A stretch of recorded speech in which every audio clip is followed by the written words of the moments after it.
Yes. Yeah, no mic. Can you guys hear me now? Yeah. Can you hear me now? I'm just kidding. I'm not going to talk about it. Also, I kind of got put on the set list a little late, so I'm going to be a little bit of reading on the phone. So sorry about that, guys. Technology, though, you know, what do we do without it? Let's see. Also, just because I'm going to do a poem that might have a little bit of serious content, I want you to treat it like I'm doing a drag show. So if you like it, say something. If you don't like it, really say something. Slam is definitely a participating audience, an audience participating sport. So, all right.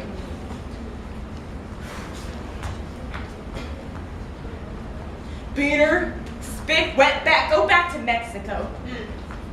I look around confused because I don't know who you're talking to because one, I'm American, and two, my family is from Peru and Panama, and neither of those are Mexico. Yeah, go ahead. My father was born in Panama, brought to the United States before his culture could be engraved into his heart. His sperm invaded the adolescence of young women, stripping away their youth, drawing lines of cocaine to depict greed, finding comfort behind bars, hiding from his responsibilities, kicked out of his own demise, shoved back into his innocence. My father lives in Panama. My little brother is in his Panamanian girlfriend's belly, child number 3, mother number 3. My father is a soldier who travels the world, leaving his legacy in every place he goes through her legs. He has contributed to the fallen militia, building up to our nation's destruction. My grandfather is from Peru. Blinded by the opportunity of the light-skinned fallen princes, he has been defending this battleground. He hitchhiked across the land of the Inca and found his solace in the Milky Hills he rest his head in. The beautiful, long, gorgeous, hippie-loving body overtook him. A woman overcome by his abundance and culture. My grandmother saw fresh blood. Golden brown skin, fresh from the land of Inca. A woman raised by white middle-class Americans. The sexual revolution created mothers out of monsters, opening passages that should have been sealed. Dark storks delivered abuse before children were even twinkles. My mother was born into 2 worlds.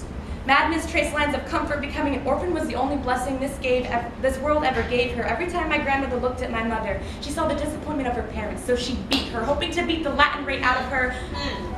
My mother ran from her demons into systems of paper, green, lost idols, her youth stolen by my father, looking for self-worth. She found her purpose in theft and lost her inspiration in deceit. My mother remembered my face, sat in prison and remembered my face through her tears.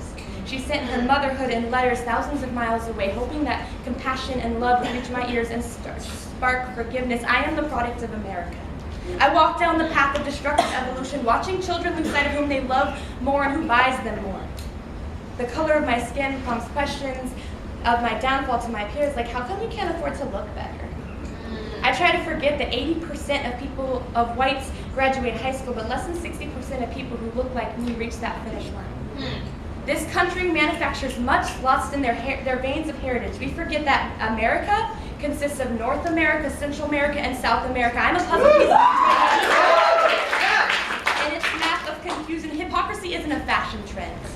And wearing third world countries doesn't make us worldly. You can't buy compassion. I travel through my culture, finding hidden treasures behind using only what is needed, ashamed that my birthplace is based on how much happiness you can buy.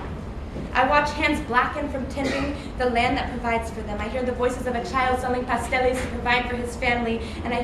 And when you slur, Beaner, go back to Mexico, I smell arrogance and ignorance. I bet you can't even tell what boat your family came off of. These days, brown equals Mexican or terrorist.